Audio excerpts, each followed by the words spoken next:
este último tiempo en el programa hemos tenido una serie de conversaciones y también notas crónicas que nos permiten reflexionar y tener una mirada distinta sobre nuestra convivencia, sobre nuestra democracia. Queremos seguir compartiendo con ustedes una selección de entrevistas a pensadores internacionales y también chilenos cuyas ideas plenamente vigentes pueden iluminar este 2024 que comienza. La era digital, no hay duda alguna, ha tenido un impacto en la democracia. En nuestra conversación con Wendy Chun, directora del Digital Democracies Institute, nos preguntamos cuál es la relación entre la digitalización y la democracia, cuáles son los riesgos y los beneficios de la inteligencia artificial en este contexto. Lo vemos a continuación. Es momento de nuestra entrevista internacional en democracia. Wendy Wee Kyung Chun es ingeniera de sistemas, dirige el Instituto de Democracias Digitales de la Simon Fraser University de Canadá, donde investiga el impacto de la desinformación en la sociedad y es autora, entre otros libros, de Data de la Discriminación. Gracias, Wendy, por tomarte el tiempo de tener esta conversación. ¿Cómo estás? Bien, ¿cómo estás tú? Estoy muy feliz de estar aquí. Muchas gracias. En términos generales, ¿las democracias son más fuertes o más débiles tras la irrupción de las tecnologías digitales? Es una pregunta difícil de responder. En parte porque no son solamente las tecnologías digitales las que han causado la crisis que estamos viendo con las democracias en este momento. Y creo que es un poco fácil echarle la culpa a la tecnología por los problemas que estamos viendo. Entonces, la manera en que tengo para responder es que ciertas formas de la democracia se han robustecido mientras que otras se han debilitado. ¿De qué forma los desarrollos en tecnología de los datos amplifican la discriminación y los prejuicios? Hay tantas maneras. Empecemos con un par de ejemplos concretos. Una manera es a través de sistemas de recomendaciones, pero también está la manera en que te posicionas en distintos entornos de la red. La manera en que funcionan estos sistemas de recomendaciones y algoritmos es a través de un principio llamado homofilia, lo que simplemente es el gusto a lo similar. Entonces, es la idea de que las personas que se comportan de manera similar se les recomienda objetos parecidos o personas que se les considera que serán semejantes, que se parecerán a alguien más, también serán puestas juntas. Esto significa que las cámaras de eco no son un error en estos algoritmos y sistemas, son el propósito. Lo que estos sistemas hacen es crear polarización. Y están creando lo que yo llamo un cúmulo agitado de rabia confusa. Lo importante es que en lo que tú pones en tu cúmulo o en tu entorno, lo que está eligiendo el sistema es algo ligeramente fuera de ti, algo que tú crees que es auténtico o que expresa quién eres, algo que es como un secreto abierto habitualmente. Entonces, toman esto como la base para tu cúmulo. Entonces estás con personas que se ven como tienen una gran o importante característica. Y es usualmente en estos entornos donde las personas no solo están aisladas de otros puntos de vista, sino que también sienten que están compartiendo algo que es secreto de ellos. Y usualmente lo que se inyecta son otras teorías u otro contenido similar con el fin de construir cúmulos más grandes. El ejemplo clásico de esto es mostrado en la construcción de la extrema derecha en Estados Unidos. Empieza con un grupo que se identifica con ser incel. Luego ellos u otras personas se conocen por otras perspectivas sobre la masculinidad, en donde lo que tienes es la conocida como hombre-esfera. Muy interesante. Tú sostienes, Wendy, que la desinformación hace que las personas sean cínicas y desconfiadas. ¿Esto es algo nuevo o es una condición humana? No sé si es una condición humana, pero ciertamente no es algo nuevo. Muchas campañas en el pasado han sido dirigidas hacia crear lo que se les llama miedo, incertidumbre y duda. Es un término técnico y mucho de ello está si miras campañas asociadas al uso del tabaco, el cambio climático. La idea es inundar la esfera pública con mucha información que las personas van a estar inseguras con qué creer y cultivas la posibilidad de que algo no sea creíble. ¿Podemos nosotros, las y los ciudadanos, hacer un uso racional o virtuoso de los medios digitales con el fin de fortalecer nuestras democracias? ¿Depende de nosotros o las grandes compañías tecnológicas tienen todo el control? Es una combinación de ambas. Tienen que ser ambas acciones desde nosotros, los usuarios, para demandar ciertas cosas como más transparencia o acceso a nuestros propios datos, pero también depende de las grandes plataformas el hacer cambios que se reflejen con mejor democracia. Creo que, si pudiera ser un ejemplo paralelo, hablaría sobre el informe IPCC y el cambio climático global. Cuando el informe IPCC fue publicado, la idea era que las personas y las corporaciones le tomen el peso y la seriedad al cambio climático, algo que estamos experimentando todos en este mismo momento. Pero no dijeron, ok, tenemos que atacar a las empresas petroleras. Lo que hicieron fue reunir a científicos para que hagan un consenso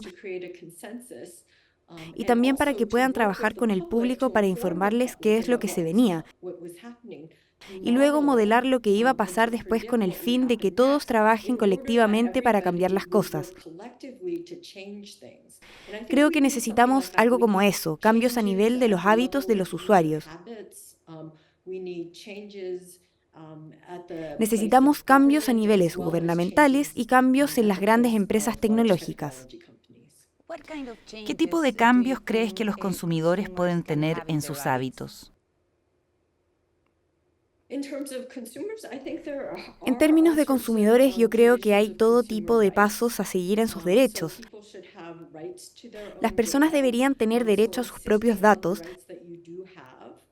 así que insistir en los derechos que ya tienen es importante. Hay personas, y esto ha emergido de distintos grupos indígenas, que insistían en soberanía sobre los datos. También ha habido movimientos de ciertos usuarios con el fin de salirse de ciertas plataformas que son muy vigilantes o discriminatorias.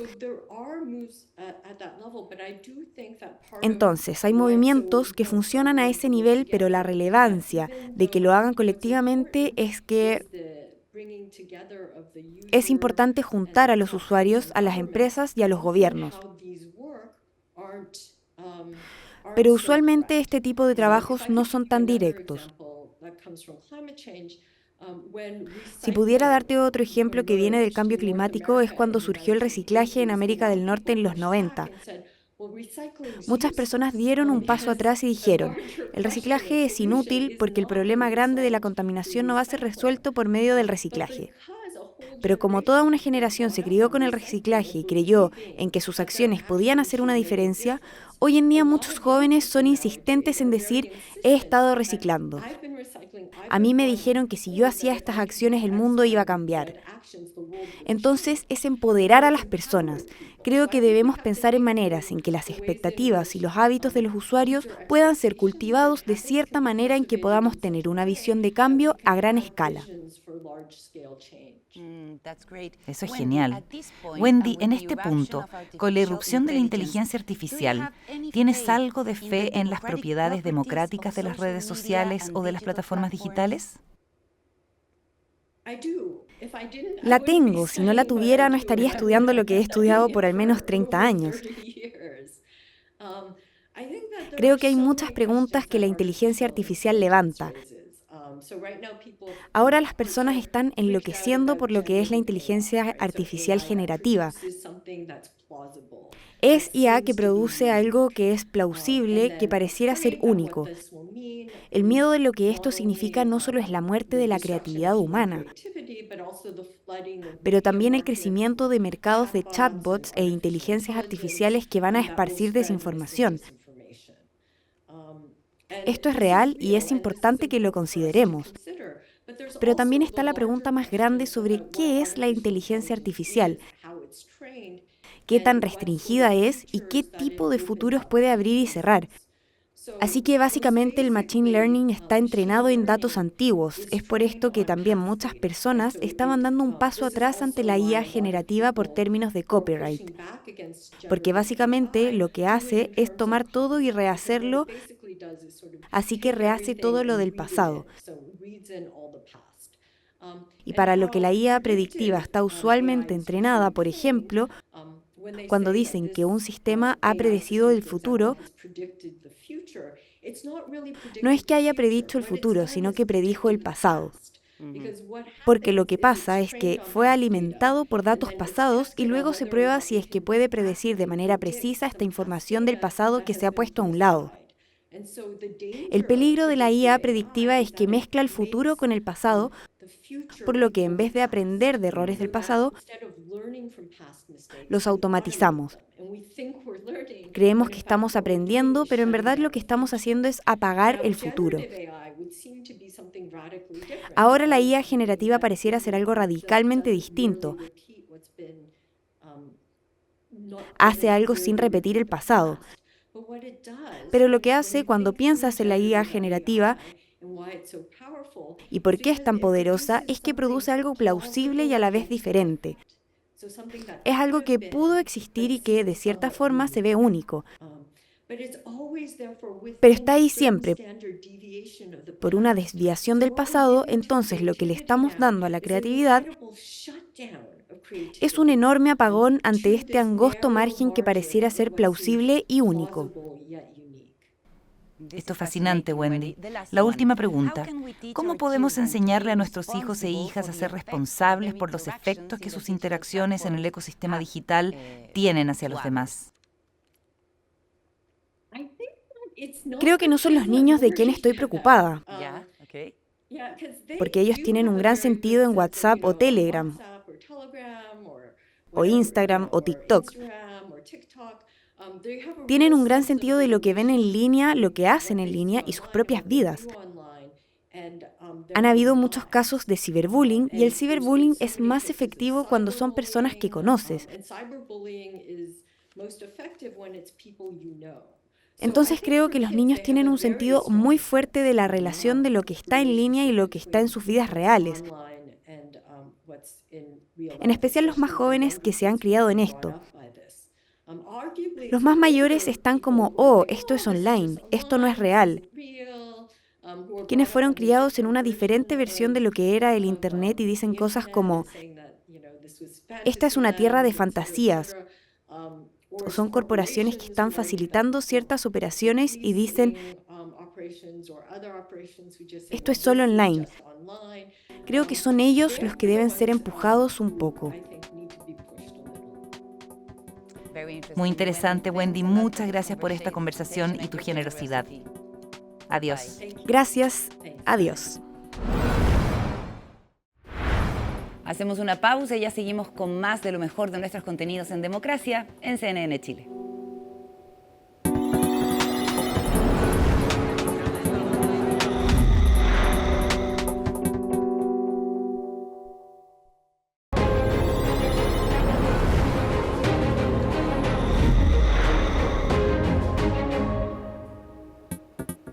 Estamos de regreso en Democracia en CNN Chile, hora de seguir revisando nuestros contenidos. La democracia, como la conocemos tradicionalmente, es el derecho que tenemos, los y las ciudadanas, a elegir a nuestros gobernantes. Es lo que conocemos como democracia representativa. Sin embargo, sabemos que es mucho más que ir a votar. Es un sistema que se construye cotidianamente, donde la participación ciudadana tiene un rol esencial, como vemos en la siguiente nota. Un buen sistema democrático debe aceptar y recibir de manera legítima las opiniones que son diversas. Y ese es el gran desafío, hacer convivir de manera armónica esta diversidad, la que cohabita en un mismo espacio.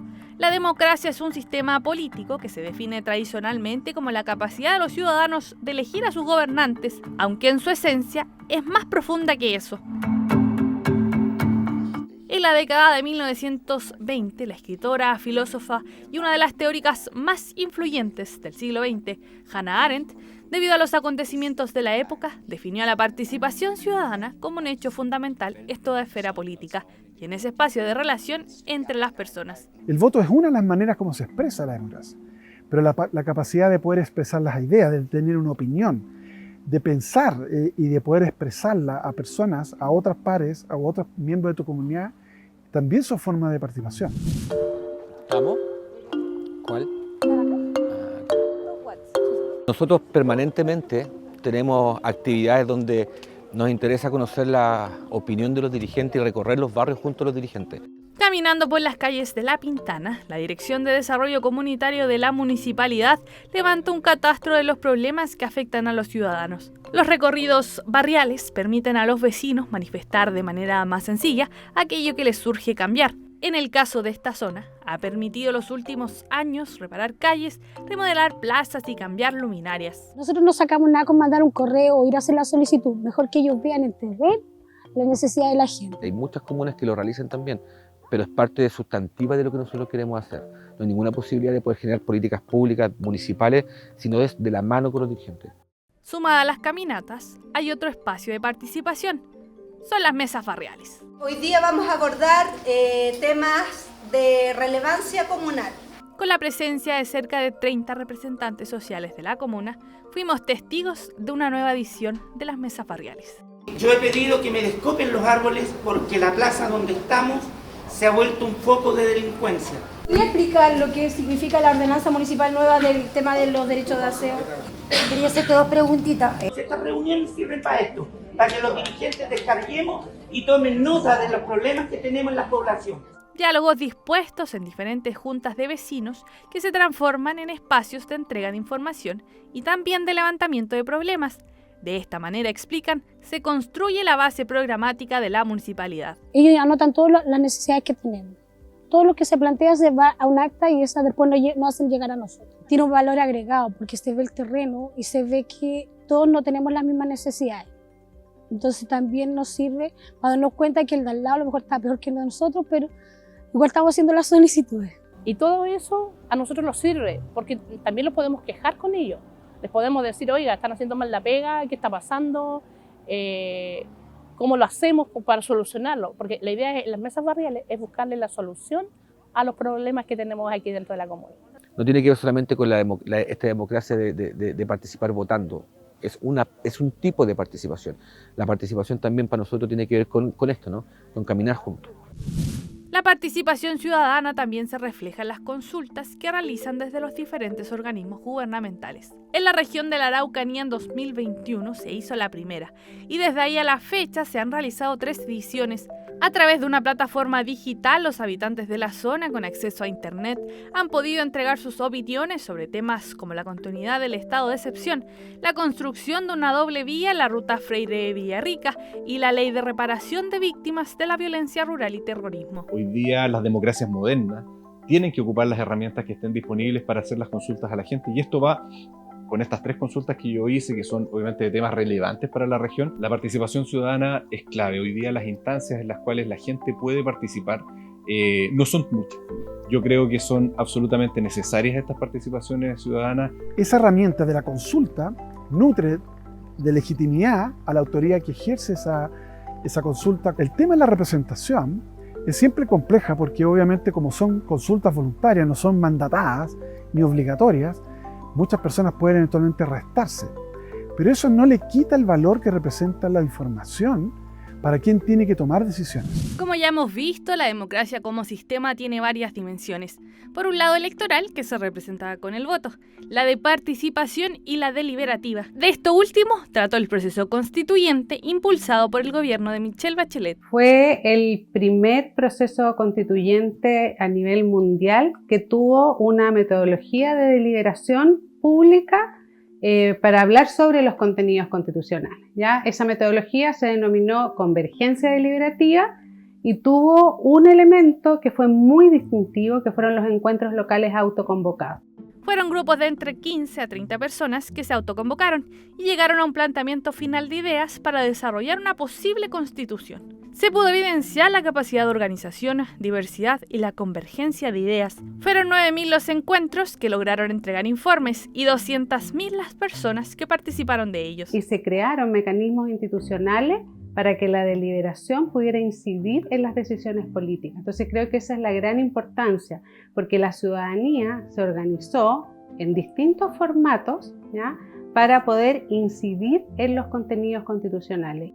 Junto a los encuentros también se realizaron cabildos provinciales y regionales. Toda esta información fue sistematizada y posterior a eso se presentó un proyecto constitucional. Se tiene que ir regulando, tiene que haber una institucionalidad para que la participación y la deliberación incida en la decisión política, porque yo creo que muchas de la desconfianza o de la desafección es que las personas muchas veces participan pero después no logran visualizar cómo eso influyó en alguna decisión.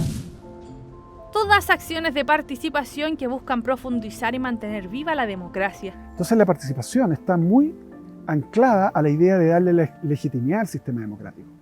Los regímenes autoritarios por eso normalmente restringen, limitan, sancionan a quienes se desvían de los principios, de las normas y de las posiciones que ellos adoptan como fundamentales para vivir en sociedad. 3 casos para presentar distintas dimensiones de la participación ciudadana que a partir de la votación, participación y deliberación buscan fortalecer, hacer viva a la democracia y poner el centro a las y los ciudadanos.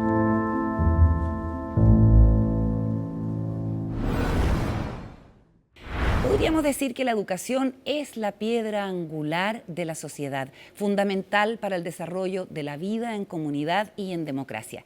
¿Cuál es el rol que cumple en la formación de ciudadanos y ciudadanas? Lo vemos en la siguiente nota. La educación es un derecho humano, un bien público y una responsabilidad colectiva, según el artículo 28 de la Convención de los Derechos del Niño. Su esencia va más allá de la transmisión de conocimiento y su valor también radica en la formación cívica, la interpretación y el alcance que podemos tener de la sociedad. La educación tiene un rol fundamental en la democracia, en tanto permite formar a las personas en ser ciudadanos y ciudadanas en un contexto de democracia. Las personas no nacemos siendo ciudadanos demócratas, eso lo vamos aprendiendo a lo largo de la vida. Evidentemente ahí la escuela es un espacio fundamental para formarnos como ciudadanos y como ciudadanas en un contexto de democracia. Antes habían concepciones mucho más estatuidas de la democracia, más centradas en aprender ciertas normas, ciertos valores, el rol de nuestra participación, por ejemplo, a través del voto.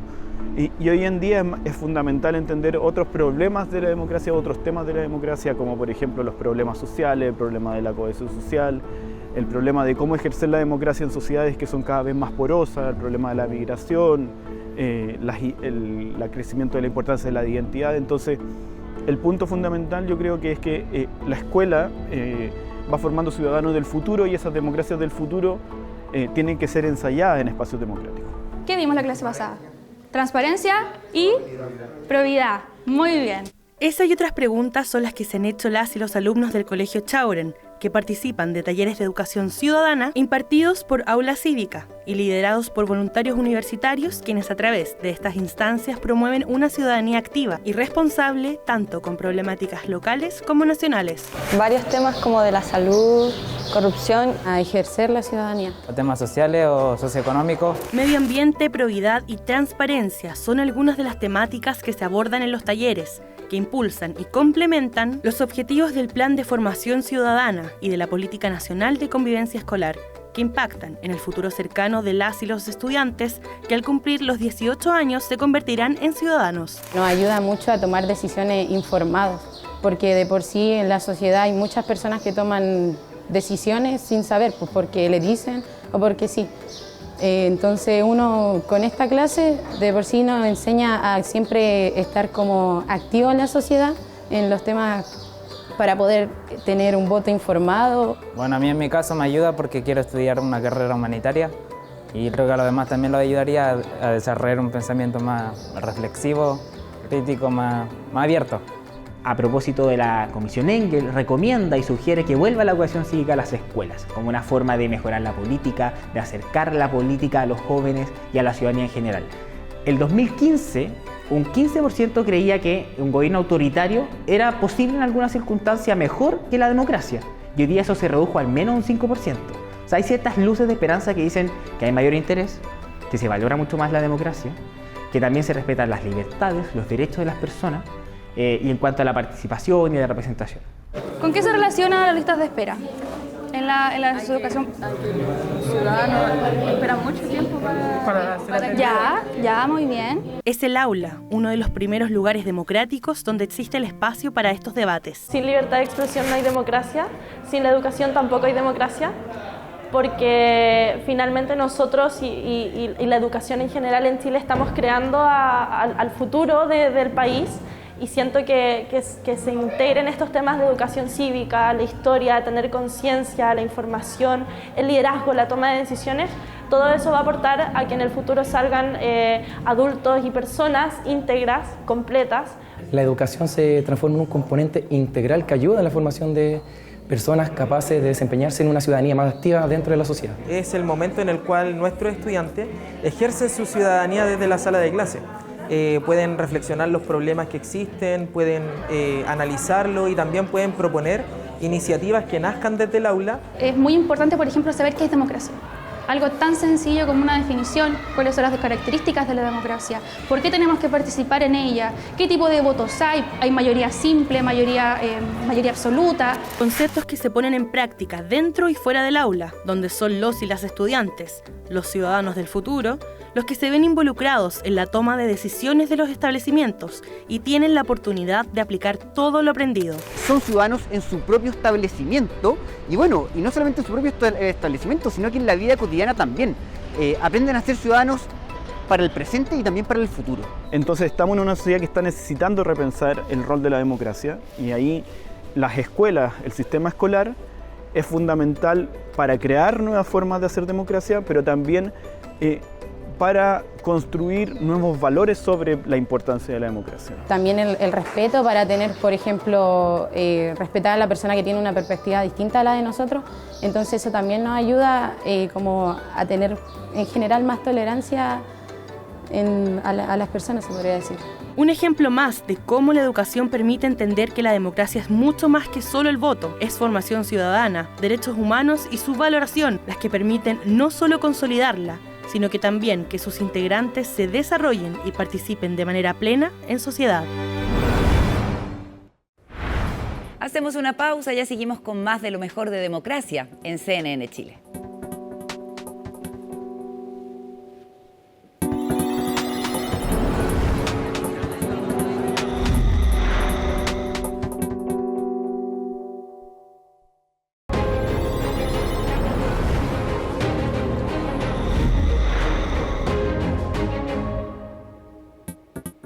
Las mujeres estamos muy cerca de las dificultades de la supervivencia.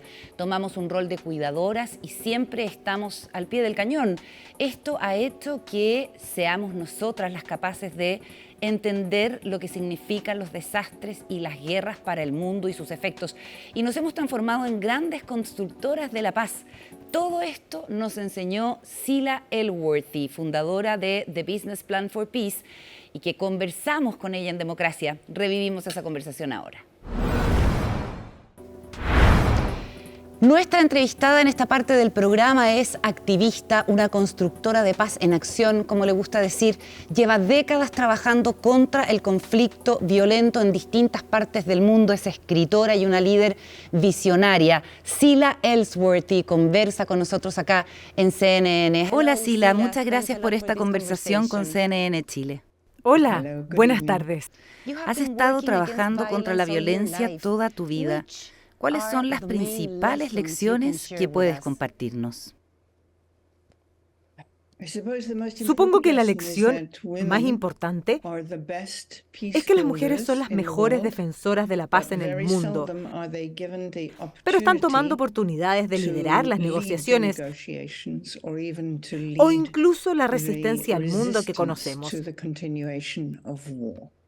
Eso es algo bueno, Déjame preguntarte sobre la contribución específica que las mujeres pueden hacer a la democracia. Las mujeres están muy cerca de las dificultades de supervivencia. En muchos países tienen que alimentar a sus hijos, tienen que buscar comida y saben lo que los desastres, la guerra y los conflictos afectan a sus vidas y a las de sus familias. De modo que conocen en sus corazones las razones por las que se debe evitar la guerra y que se debe hacer escuchando. La habilidad que tienen las mujeres y que la mayoría de los líderes masculinos no tienen es la habilidad de poder escuchar a la otra persona y repetir lo que escucharon. Porque esa es la única manera de llegar a un acuerdo en un desacuerdo. ¿Y cómo las democracias pueden prevenir conflictos violentos? Bueno, primero que todo teniendo control del ejército. Porque los militares y otras grandes empresas generan mucho dinero mediante la guerra, como las compañías de petróleo. Ellos estarían muy interesados del inicio o la continuación de un conflicto armado. Si una democracia tiene el control adecuado, puede asegurarse que los militares y aquellos que sacan ventajas de una guerra no estén liderando sus políticas, lo tienen bajo control. Eso es un punto importante. Queremos profundizar en este tema porque en Chile, 50 años atrás, hubo un golpe militar muy dramático, con miles de víctimas, y la sociedad ha estado luchando por reconciliarse, para construir una convivencia pacífica. Pero no ha sido fácil. Aquí hay heridas muy profundas. ¿Qué nos puedes decir sobre la realidad de las sociedades que no pueden reconciliarse?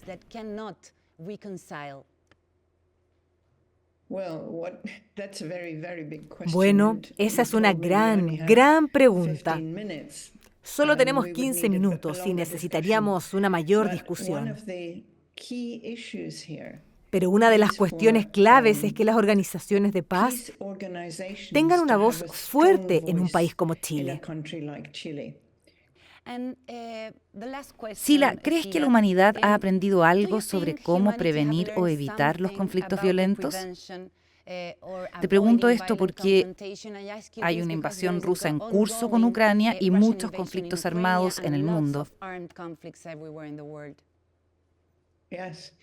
Sí, lamento decir que los conflictos armados están aumentando principalmente debido a la disponibilidad y el bajo precio de las armas. Los fabricantes de armas unieron su fuerza y vieron la posibilidad de un conflicto armado. Los gobiernos de los países deben controlar la actividad de las fábricas de armas, porque ellos quieren iniciar conflictos y fomentar la guerra. Entonces la respuesta es tener una representación muy fuerte en el gobierno de mujeres, que sepan cómo negociar y mantener la paz. ¿Qué tiene de especial la inteligencia femenina? La inteligencia femenina es brillante, porque ante todo las mujeres saben escuchar, y escuchar es un elemento clave para la resolución de conflictos. Y en segundo lugar, las mujeres tienen su experiencia personal todos los días al intentar sacar adelante a sus familias, tratar de negociar la educación de sus hijos, tratar de ganar dinero y gestionar sus presupuestos. Las mujeres realmente son prácticas, tienen que serlo y así lo son. Tienen el dedo en el pulso y los pies en la tierra. Eso es lo que hace que las mujeres sean negociadoras y unas defensoras de la paz muy hábiles. Hemos visto esto en muchos países de África y lo vemos ahora en algunos países de Medio Oriente, pero no lo suficientemente rápido. Nos emocionamos mucho con lo que está pasando en Chile con su nueva constitución y espero que esta sea más exitosa y también que recoja el papel de las mujeres de ayudar a diseñar esa constitución. Desde afuera, admiramos el hecho que los chilenos de todas las diferentes regiones y etnias estuvieran incluidos en el diseño de esa primera constitución, que fue un modelo para otros países. Y nos decepcionó que no se aprobara con la votación de sus electores. Algo que preocupa mucho a las mujeres es la seguridad de sus hijos y de ellas mismas. El crimen y la violencia han ido aumentando en todo el mundo y aquí en Chile también. ¿Conoces algunos enfoques que pueden ser útiles para prevenir el crimen y la violencia? Sí, de hecho. Tenemos un curso de 10 partes llamado Corazón Poderoso que ayuda a niños y jóvenes en las escuelas y universidades a desarrollar la capacidad y las habilidades para construir la paz, prevenir la violencia y prevenir la violencia armada. Y ahora se utiliza en muchos países para educar y capacitar a los jóvenes en que la violencia no es una buena forma de resolver sus problemas. Se llama El Corazón Poderoso en Acción y lo puedes encontrar en nuestro sitio web. Sí, he visto algo sobre eso, pero una idea sobre el corazón poderoso, por favor, Sila. ¿Te refieres a una idea sobre el corazón poderoso? Sí, que puedas compartir con nosotros. Creo que quizás la principal es que el corazón tiene una inteligencia más fuerte en estos temas que la mente. La mente piensa las cosas, las resuelve, pero es el corazón el que sabe construir la paz. Entonces, si puedes fomentar en la educación que las personas presten atención a su corazón en lugar de su mente, eso será de gran ayuda. Además, el otro poder en el curso es cómo la gente usa la energía de su ira. Sabes que tú y yo podemos enojarnos. Cuando usamos la energía de la ira para provocar un cambio, no para escupirla a otras personas, sino para provocar un cambio. Eso requiere mucha energía, por lo que hay una buena energía en la ira que puede usarse para lograr la paz. Eso es muy inspirador. Gracias, Sila, por esta conversación y por tu generosidad. Muchas gracias. De nada. Despedimos este capítulo de Democracia en que estamos revisando lo mejor de nuestros contenidos emitidos en los últimos meses. Muchísimas gracias por acompañarnos. Hasta la próxima en CNN Chile.